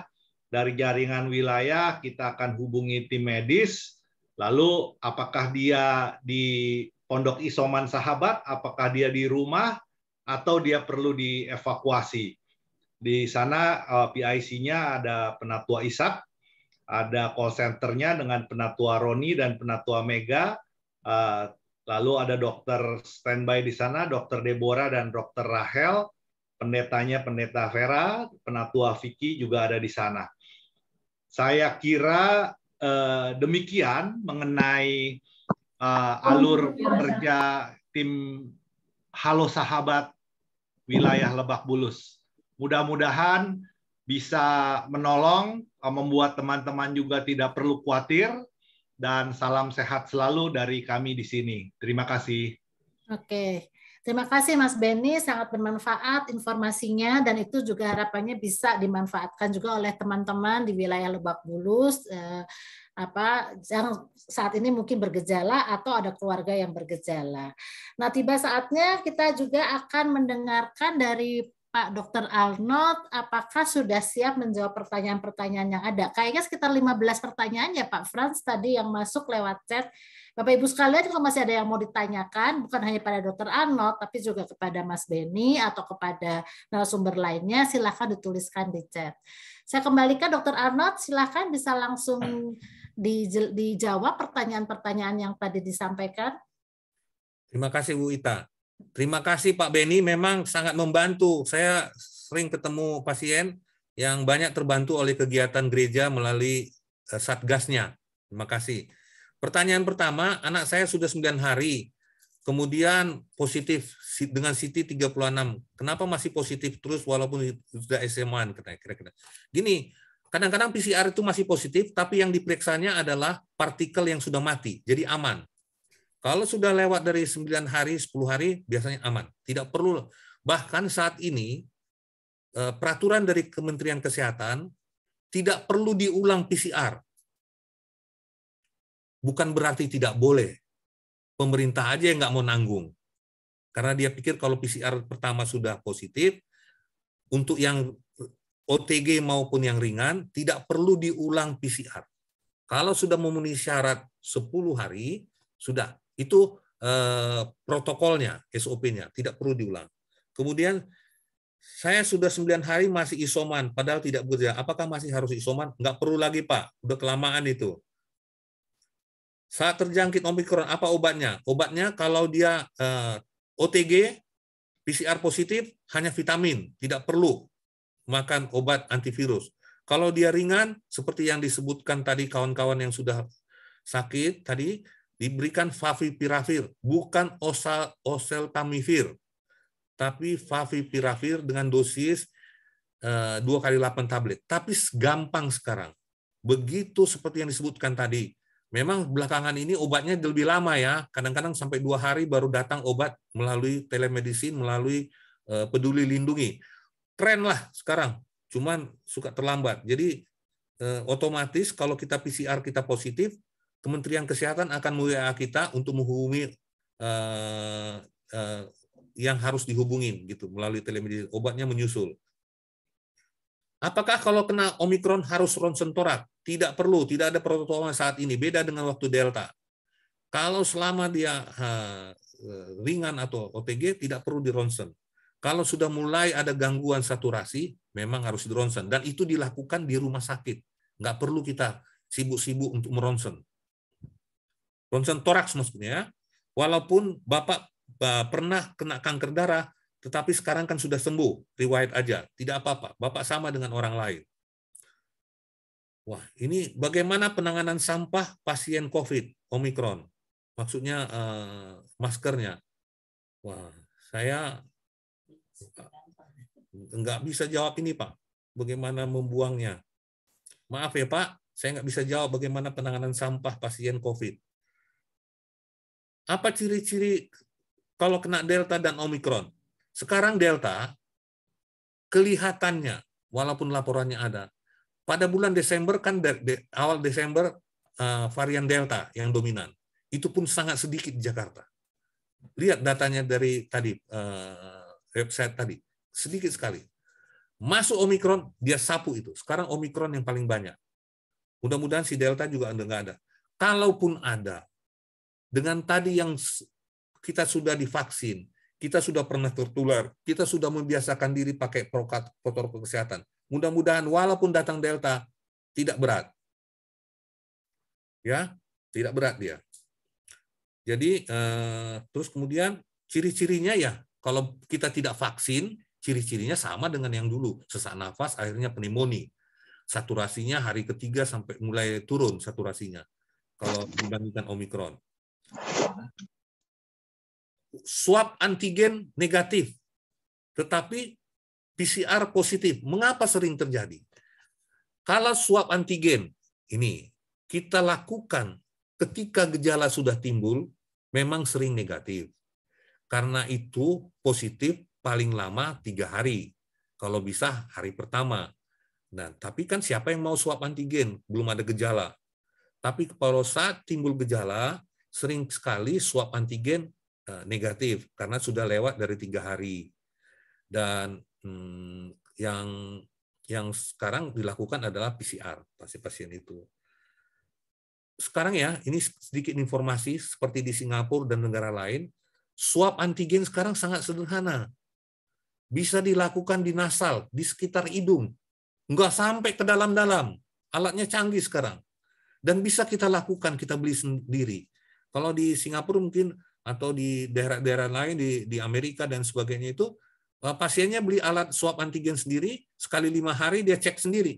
Dia ini kita tes sendiri, karena tidak sampai ke parings, ke dalam. Cukup di nasal, di hidungnya tesnya.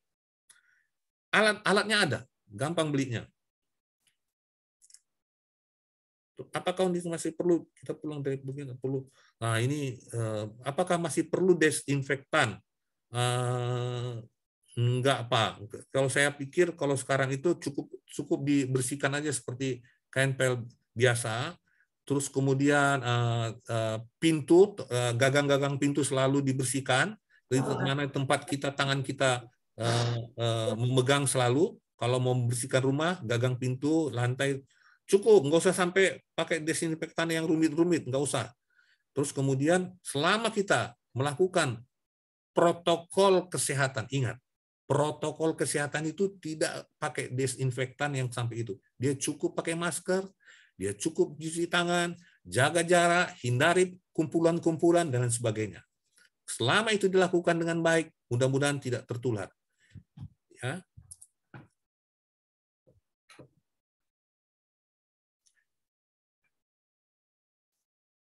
Saya booster tanggal 4 bagaimana? Batu-batu tanggal 6 Februari swab positif. Ya, ini ada pertanyaan, apakah akan ada varian-varian baru terus? Waduh. Gini, ini banyak juga yang nanya. Kita juga sering ngobrol-ngobrol seperti ini. Nanti akan ada ya. Nah, barulah kita membuka riwayat hidup pandemi. Pandemi ini sambil gini loh, bukan ahli nujum. Waktu dulu kan ada flu Spanyol, tahun 1900 awal. Bagaimana dia berakhir? Berakhirnya itu, dulu kan belum ada vaksinasi. Dia berakhir dengan sendirinya loh. Setelah 2/3 penduduk dunia ini tertular. Dia katanya gitu ya. Apa betul apa enggak saya nggak tahu. Sama-sama kita baca. Dan dia bermutasi, sifat virus ini, dia bermutasi, akhirnya mati sendiri. Itu yang kita doakan. Mudah-mudahan ini ada tanda-tandanya seperti ini. Dia bermutasi sampai 30 titik. Beda dengan Delta, hanya 3 titik dia bermutasi. Kalau varian Omikron ini, 30 titik dia bermutasi. Akhirnya menjadi lebih lemah, akhirnya mati sendiri. Itu doa. Tapi pastinya saya nggak tahu jawab ini. Mungkin ini seperti berharap, tapi seperti sok-sok ilmiah mungkin ya. Nah, ini ada pertanyaan. Kalau OTG, apakah serangan karena virusnya ringan atau imunitas tubuh bagus? Dok, dua-duanya ini. Imunitas tubuh mantap, karena tadi, yang saya sebutkan tadi, masyarakat Jakarta sudah vaksin, dan virusnya cepat menular, tapi gejala yang ditimbulkannya ringan. Itu Omikron. Apa perlu ronsen sudah dijawab tadi? Saat ini saya terinfeksi Omikron. Apakah boleh vaksin booster? Menurut protokolnya 3 bulan lagi. Nggak bisa sekarang, 3 bulan lagi paling cepat. Karena dia, apa alasannya? Dia sebenarnya sudah punya antibodi dalam tubuhnya, nggak usah cepat-cepat.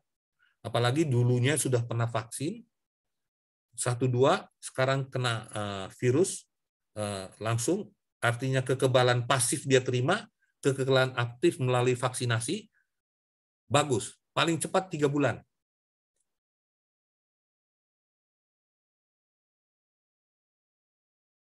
Nah, ini long COVID ini. Ini kan seperti ada tadi tuh efek long COVID ya.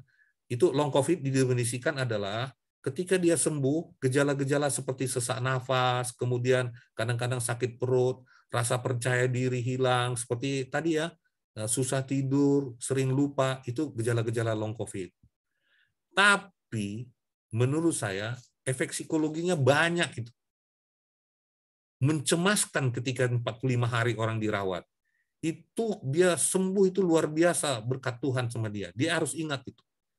Bahwa sebenarnya diteliti yang paling sering terjadi adalah kelainan ini ya, ilmiahnya. Di paru-paru itu akan terjadi fibrosis. Habis orang kena pneumonia. Fibrosis itu daya kemampuan paru untuk pertukaran antara masuknya oksigen dan mengeluarkan CO2 itu terganggu.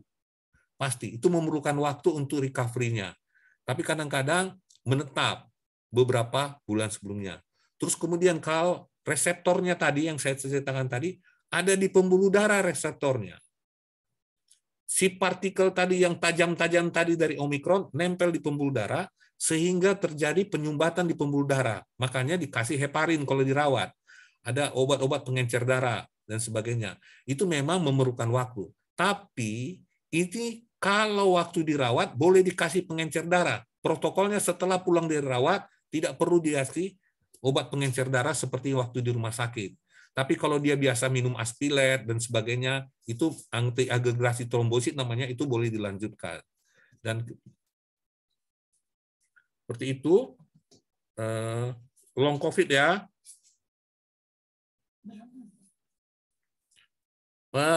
Pertanyaan, jika sehat saja kita wajib minum vitamin C, D atau ya. Nah, ini vitamin-vitamin ini ada penelitian.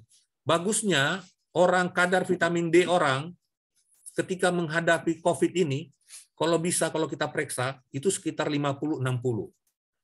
Ternyata di awal-awal pandemi, orang yang jelek itu diperiksa, itu kadar vitamin D-nya sangat rendah. Sekitar 5-8 yang meninggal itu sangat rendah. Oleh karena itu, dianjurkan sekarang untuk meminum 5.000 IU, minimal 5.000 selama pandemi ini, dan kemudian berjemur. Untuk memeriksa kadar vitamin D di laboratorium, mahal. 800 ribuan. Jadi memang serba susah kita. Kita kalau mau ikut protokol harus periksa dulu baru minum, mendingan kita, menurut saya sama pasien saya bilang, kalau kamu nggak periksa, nggak apa-apa, makan aja vitamin D 5.000 selama COVID ini, nggak akan bakal kelebihan karena range-nya antara 30 sampai 100. Kalau dia nggak mungkin di atas 100 kamu makan berbulan-bulan itu. Minum aja 5.000 udah cukup. 5.000 selama COVID. Nanti paling-paling setelah 3 bulan itu sekitar 30-40 kadarnya kalau dia belum pernah. Jadi itu cukup baik ya. Vitamin C sekitar 1.000 mg cukup. Terus kemudian, wah ini banyak juga nih. Terus, maksudnya OTG, bagaimana dosisnya? OTG tidak diobatin, tidak dikasih antivirus. Orang tanpa gejala cukup minum vitamin. OTG tidak dikasih antivirus ya, saudara-saudara. Apakah benar yang terkena Omikron memiliki antibodi paling tinggi dan lama bertahannya? Belum ada penelitiannya. Bisa aja. Kalau kita kena vaksin 2 kali, kena penyakit ribuan itu menurut penelitian. Jangankan Omikron, yang Delta juga semua itu. Sedangkan kalau kita belum menderita penyakit COVID, itu mungkin sekitar 30-30 kalau diperiksa. Tetapi antibodi tidak dianjurkan untuk diperiksa. Ngabisin duit. Antibodi tidak diwajibkan untuk diperiksa. Saya ada penyakit autoimun IBD, inflammatory bowel disease, terpapar Omikron, gejala batuk dengan saya. Apakah tidak minum antivirus?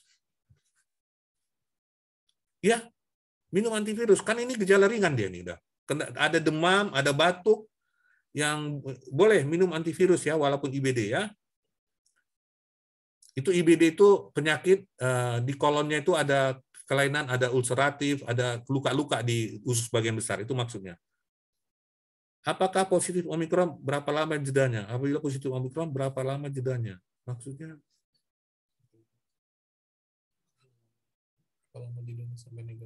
Maksudnya berapa lama jedanya sampai negatif? Rata-rata 7 hari. Kalau dia masih positif, nggak apa-apa.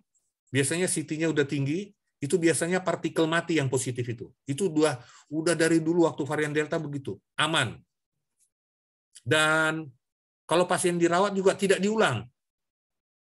Dipulangin tuh pasien. Kalau lagi dirawat masih positif, tidak ditunggu negatif baru boleh pulang. Masih positif pun dipulangkan. Gitu kalau udah memenuhi waktu kalau pasien dirawat. Masa sekarang ini apakah olahraga renang boleh gitu ya? Saya nggak bisa jawab. Apakah masa sekarang ini apakah olahraga renang boleh? Maaf, saya nggak bisa jawab.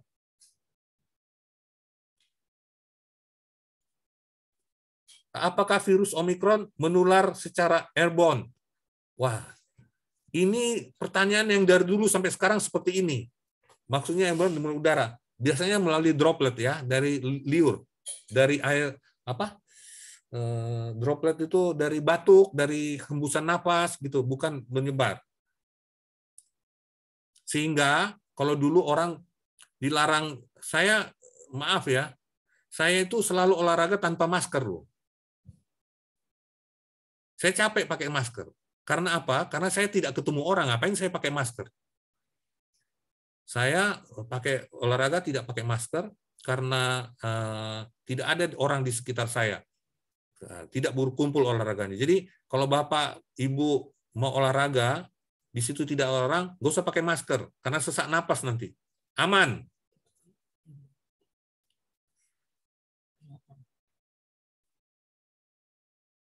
Bentar ya. Terus kemudian, kalau swab positif tidak mau PCR, apa cukup minum? Nah, gini ya. Kalau swab positif tidak mau PCR, gejala ringan, apa cukup minum multivitamin? Gini, saya harus katakan bahwa Omikron ini tadi di awal ringan. Kita melakukan PCR bukan untuk diri kita. Kita melakukan PCR untuk orang lain. Kalau kita PCR kita positif, tentu kita harus bertanggung jawab orang lain jangan tertular. Kalau untuk diri kita, mungkin, ada kan sering kita lihat di medsos, kita ngumpet aja 10 hari tidak keluar-keluar akan negatif. Kalau memang itu pilihannya karena PCR-nya repot mendapatkannya dan cukup membuat uang kita keluar 375, tapi ini nggak boleh nih, karena program pemerintah itu adalah 3T. Testing, tracing, and treatment. Harus ditemukan sebanyak-banyaknya itu. Tapi kalau kita yang disuruh membayar, saya kompromi, tapi jangan keluar. Jangan keluar kemana-mana. Ya, jangan keluar kemana-mana supaya orang lain jangan tertular oleh si COVID. Kemudian,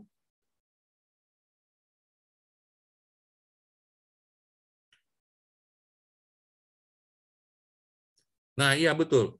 Di sini kalau tadi yang vitamin D ya saya rasa ini, kalau di Prodia sudah pasti kurang. Ya, saya juga termasuk orang yang udah tahu saya konsumsi vitamin D saya selalu kurang, nggak pernah saya makan vitamin D, saya makan aja vitamin D, nggak perlu periksa itu. Tapi kalau mau ilmiah memang secara benar harus periksa dulu kadar vitamin D-nya. Tapi kalau kita tahu persis bahwa kita konsumsinya kurang selama ini, minum vitamin D aja dulu.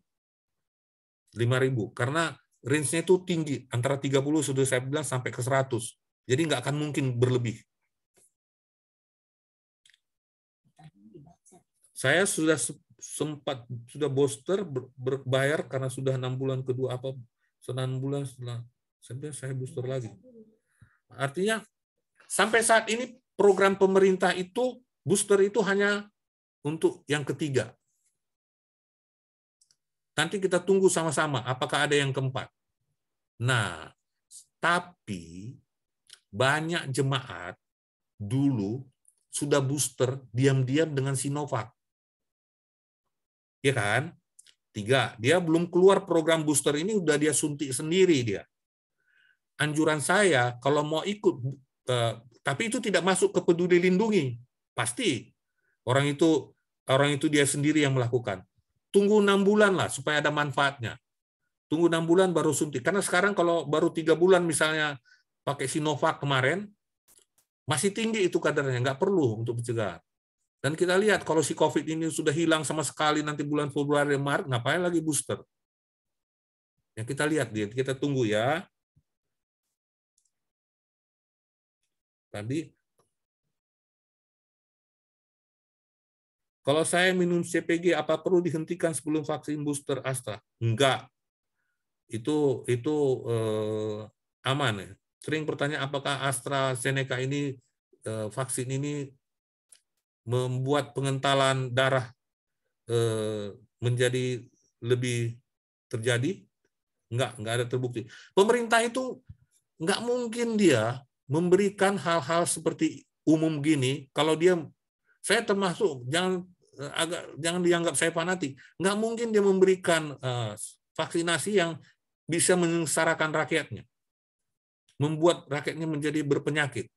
Menurut saya, kerjakan aja. Kalau hanya ada AstraZeneca, tapi kalau ada Pfizer, misalnya kita nggak suka AstraZeneca, ya silakan. Tapi kalau nggak ada, daripada kena COVID, kerjakan aja itu AstraZeneca. Kalau swab positif tidak mau PCR, gejala ringan saja. Oh ya udah tadi.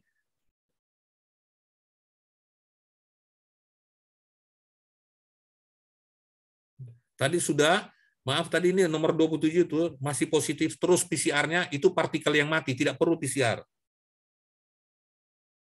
Kalau minum Clopidogrel tidak perlu dihentikan kalau booster Astra. Sedemikian sudah sampai 28, mungkin ada yang belum dijawab. Ya. Sudah, Dok. Ya. Ya, luar biasa. Pertanyaan sudah dijawab semuanya. Dok, mungkin pertanyaan yang juga penting, ini kan sekarang ini kok tadi katakan, kan kita banyak teman-teman dari Tirta Marta nih, Dok, pengurus yayasan maupun juga mungkin orang tua.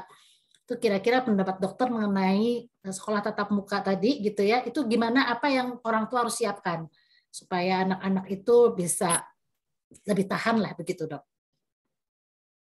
Nah, saya kan waktu itu juga mengenai baptis anak, kira-kira mirip lah itu pertanyaannya. Sebenarnya anak-anak ini adalah orang yang paling aman untuk tidak menderita COVID yang berat. sehingga dia adalah sasaran terakhir untuk divaksinasi. Kita harus percaya urut-urutannya adalah lansia yang mempunyai penyakit komorbid, tenaga kesehatan yang sering terpapar, dan terakhir ini baru anak-anak. Kenapa dipilih anak-anak? Karena mereka kena COVID pun bisa lari-lari. Tidak ada bahayanya anak-anak kena COVID ini. Angka fatality rate-nya itu sangat rendah. Mortality rate-nya, angka kesakitan juga sangat rendah dibandingkan orang dewasa. Tetapi bahayanya anak-anak, dia tertular, dia OTG.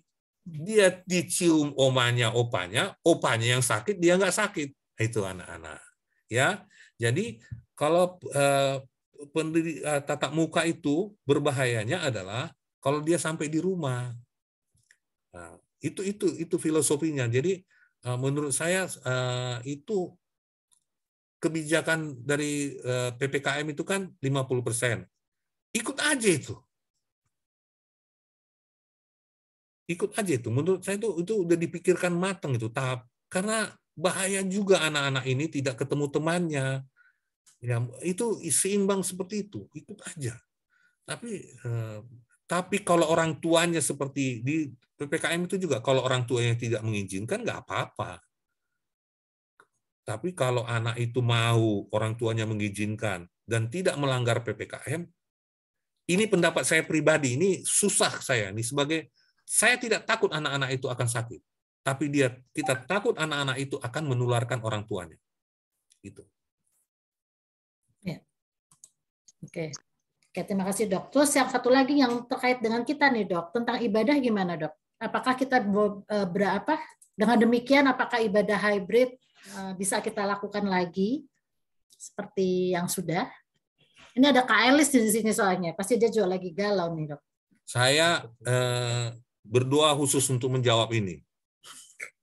Saya paling takut menjawab ini karena ini udah kebijakan majelis. Tapi karena ditanya ke saya menjawab menurut apa yang saya tahu tanpa maksud menggurui majelis yang mempunyai pertimbangan yang lain. Maaf sekali, saya harus katakan itu. Saya yakin betul, sangat berapa kali saya bilang, sangat yakin dengan protokol yang dibuat gereja dari mulai pendaftaran sampai beribadah di gereja. Saya 2 kali beribadah. Sama seperti Pak Beni kemarin tadi, saya bukan nggak mau beribadah tiap minggu. Saya kasih kesempatan orang lain. Saya beribadah, saya ingin merasakan malam Natal yang seperti yang dulu. Saya datang malam Natal, dan kemudian di awal-awal saya bagaimana sih mereka melaksanakannya. Saya sebagai dokter mengatakan apa yang dikerjakan GKI Pondok Indah dalam ibadah yang saya ikutin sangat baik dari protokol kesehatan. Mungkin ini bisa dicontoh orang semua. Tak mungkin, maaf sekali, ada orang yang tertular dengan protokol yang dibuat GKI Pondok Indah. Nggak mungkin, pasti dia tertular di tempat lain. Andai kata pun dengan sistem yang ada sekarang itu, diwawancara kalau sakit apa segala macam kan sudah vaksin, keren lah. Saya menganggap apa yang sudah dipersiapkan GKI Pondok Indah sudah sangat baik untuk dibuka segera. Sesuai dengan PPKM yang dianjurkan pemerintah. Kita nggak perlu buat aturan sendiri. Baca itu aturan yang dibuat PPKM, karena mereka adalah orang-orang pintar di sana. Kita bukan bidang kita itu. Ikut aja apa yang disampaikan oleh pemerintah. Itu satu. Dan kedua, ini pendapat pribadi saya di luar saya seperti mungkin bagus juga dengan sistem yang ada. Orang yang mau pergi ke gereja, silakan. Kalau orang yang nggak mau pergi ke gereja, nggak usah. Artinya apa? Kita jangan memberikan keputusan untuk menutup gereja, sehingga orang-orang yang ingin gereja menjadi tidak bisa bergereja. Karena dia sangat tertekan dia kalau nggak gereja. Ada orang yang begitu tuh. Sekarang masyarakat itu sedang sakit kelamaan di rumah. 2 tahun loh. kasihlah kesempatan seperti yang sistem sekarang, saya kan bertanggung jawab dengan kesehatan saya. Jangan kita tidak ada pilihan untuk jemaat. Andai kata 10 orang pun jemaat itu yang ingin gereja, harus kita buka gereja untuk mereka. Untuk siap bisa beribadah di gereja itu. 10 orang pun dia mungkin merasa emosinya ketika masuk ke gedung itu lain dengan di rumah.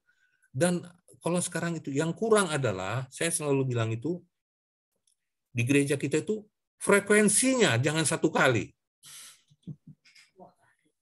Kalau bisa pagi sore, mula-mula kan belajar, nanti baru pagi 2 kali, sore 1 kali. Kemudian di luar juga harusnya ada penelitian ya. Penelitiannya itu ada nggak sih orang yang sakit setelah bergereja? Mari kita lakukan itu. Kalau dia masuk ke gereja, saya termasuk orang gini, menjadi fair saya ngomong begini, karena apa? Karena saya hidupnya di luar.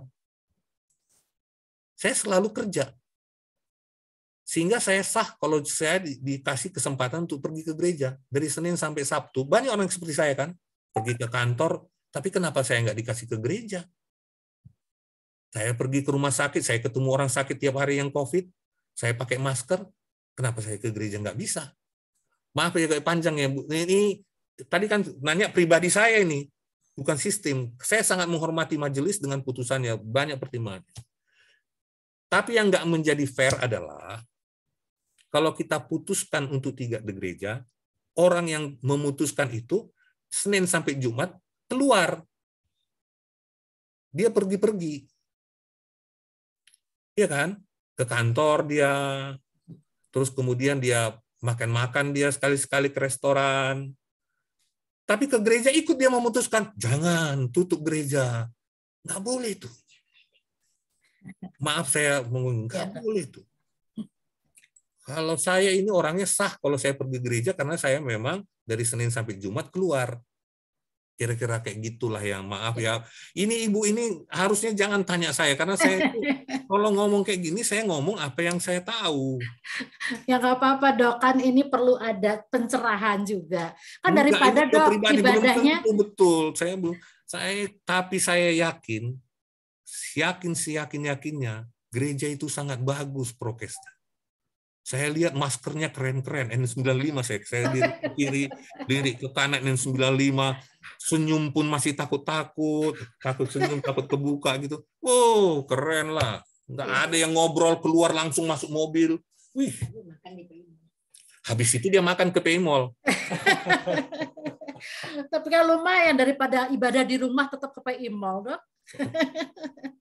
Ibu Nita ini mancing-mancing aja, nanti dimarahin pendeta Yoas saya. Ya, terima kasih Dr. Arnold, sangat menginspirasi Bapak Ibu sekalian. Semoga juga ini kita dapat banyak sekali masukan, dapat mendapatkan ketenangan gitu ya dengan mendengarkan penjelasan Dr. Arnold. Dok, sebelum ditutup, adakah closing statement untuk kami semuanya? Ke depan ini gimana? Tadi tetap optimis, tetap beraktivitas, tapi tetap jaga diri. Silakan Dok.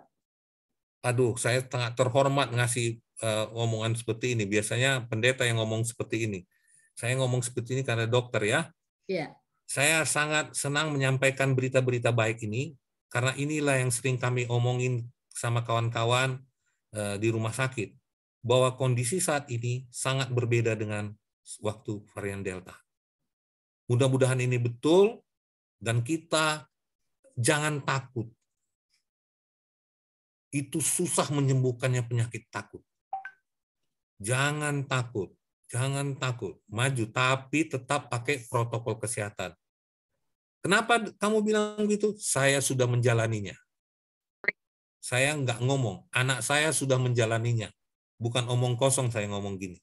Saya sudah menjalaninya, pakai masker, saya capek pakai masker, dan aman. Gitu, jangan takut. Gitu. Terima kasih Dok, luar biasa. Kita berikan reaction Bapak Ibu sekalian untuk Dr. Arnold. Terima kasih banyak. Pada kesempatan ini saya juga ingin mengundang, saya tadi mengintip ada Pendeta Emeritus Tumpal Tobing, bisa tolong host pin Pak Tumpal yang baru berulang tahun nih Dok, Pak Tumpal. Silahkan tolong Pak Tumpalnya. Pak Tumpal bisa. Nah, halo Pak Tumpal, apa kabar? Kalau tadi Dr. Arnold memberikan closing statement terkait dengan kesehatan, boleh nggak Pak Tumpal sampai menyebut Dr. Tumpal lagi? Pak, bisakah dari penjelasan tadi kira-kira apa nih yang bagi Bapak itu bisa juga menjadi nasihat atau tips bagi kami dari secara spiritual, secara iman? Kan katanya positif, optimis ya Pak ya gitu. Tapi kadang kita juga masih merasa rapuh gitu ya Pak ya, sesuai dengan virtue ini ke depan bagaimana kita harus menyikapi dan secara spiritual juga mengimani ini. Ya baik, terima kasih Bu untuk kesempatannya.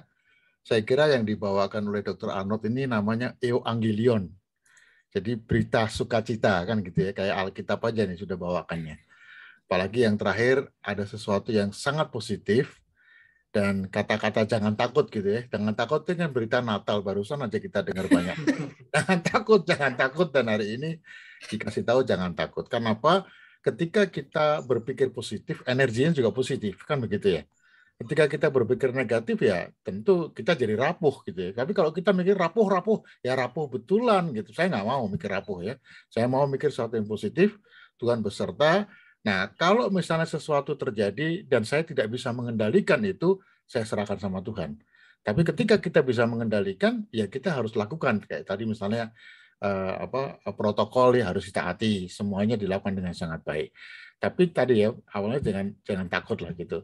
Saya kira saya setuju dengan Dr. Arnold tadi ya. Siapa yang kangen ke gereja, tolong dibuka dong gerejanya gitu. Iya Pak, kangen nyanyi doa Bapak kami, dengerin Pak Tumpal nyanyi doa Bapak kami. Saya kemarin sedih loh, giliran saya nggak ada jemaat, aduh.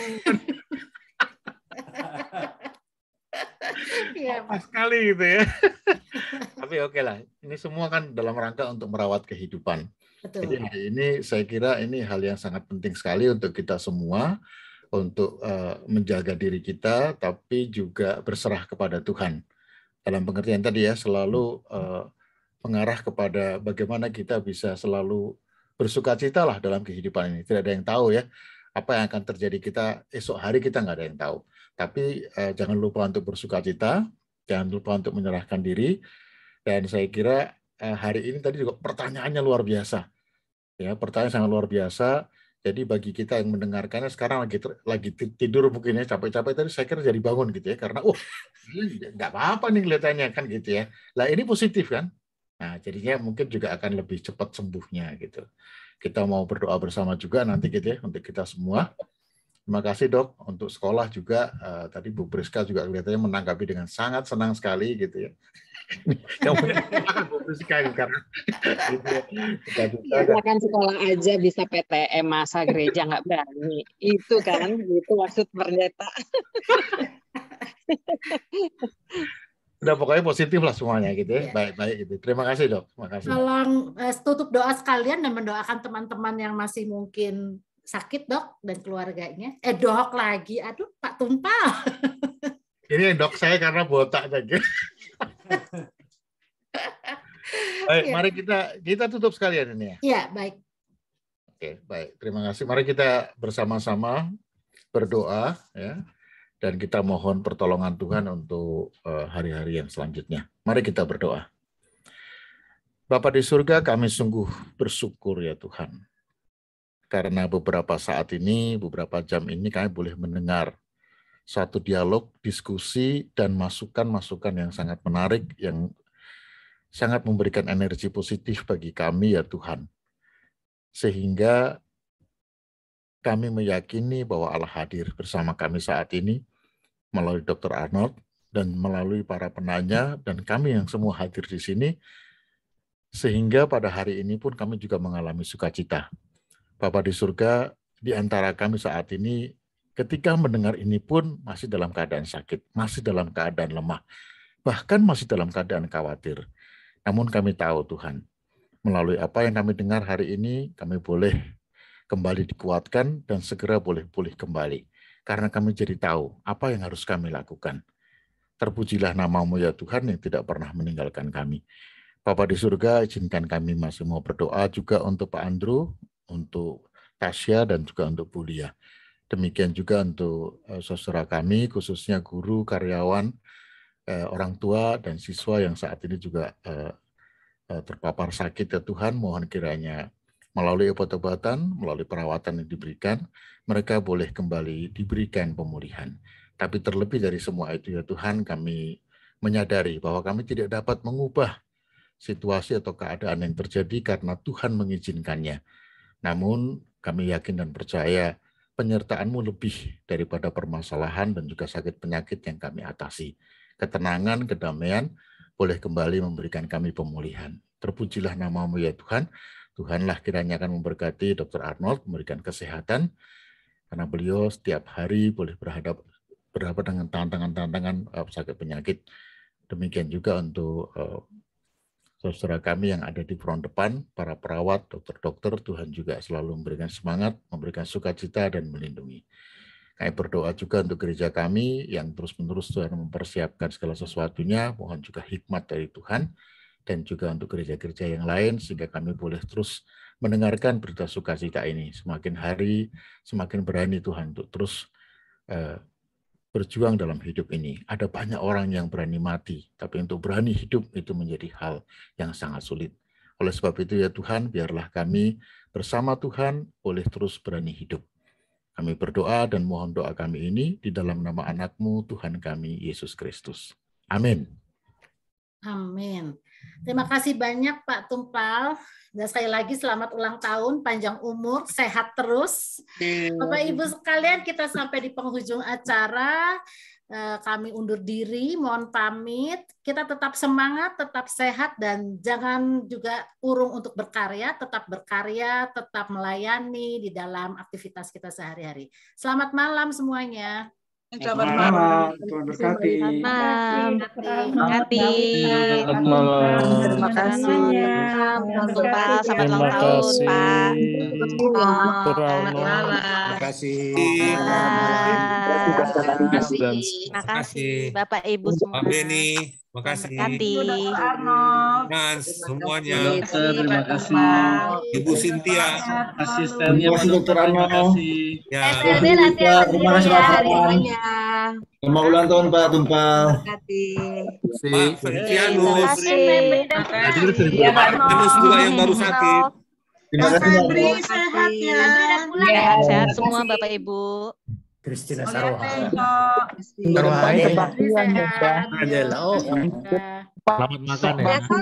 Selamat malam. Terima kasih. Tuhan berkati semua. Ada Sondang, Amang Jade. Hai. Untuk saya. Makasih juga. Halo. Semua. Makasih. Dr. Arnold, terima kasih. Tuhan berkati. Terima kasih Dr. Arnold. Arnold. Selamat malam. Malam semua. Terima kasih. Terima kasih. Terima kasih. Ulang tahun lagi Pak Tumpal. Terima kasih. Panjang umur, sehat selalu, semakin muda. Ibu Cynthia. Ya, halo. Halo Ibu Cynthia. Cynthia, selamat malam. Malam, Tuhan berkati. Bu Sri, terima kasih buat Kak Tasya. Oh, terima kasih kembali Bu Wita. Selamat malam Bu Terima kasih teman-teman partisipasinya. Terima kasih. Semua terima kasih, Tuhan berkati. Terima kasih. Terima kasih ya Dokter Arnold, bagus banget, senang sekali. Terima kasih Dokter Arnold. Mbak Wita, terima kasih. Kakak Parlin Sibarani. Kakak yang sudah jadi opung. Kakak opung Parlin. Opung Parlin. Kakak kamera nih. Parlin mana Kakak Parlin? Katanya mau nanya tadi. Iya nih, kakak pura-pura muda nih, panggilnya kakak. Padahal opung. Iya, mana opung? Udah opung padahal. Katanya mau nanya yang paling panjang Pak Parlin tuh. Udah nanya tadi, udah nanya lewat chat kan. Oke. Selamat malam semua, Tuhan berkati semua. Pak Frans, sudah sehat betul? Sudah, Bu. Udah masuk kantor. Wah, puji Tuhan. Puji Ya, Tuhan. makasih. Puji Tuhan. Ya, cuma Selamat 6 hari, 9 hari lah sampai bisa dapat peduli lindungi warna hijau lagi. Oh, ya. Begitu warna hijau dia main ke Pacific Place tuh, hati-hati. Kangen Pak Beni. Nggak nunggu ganti hari ya, begitu hijau langsung kesempatan. Salam semua, penuh berkah. Sampai jumpa. Sampai jumpa, Bu Sintia. Oke.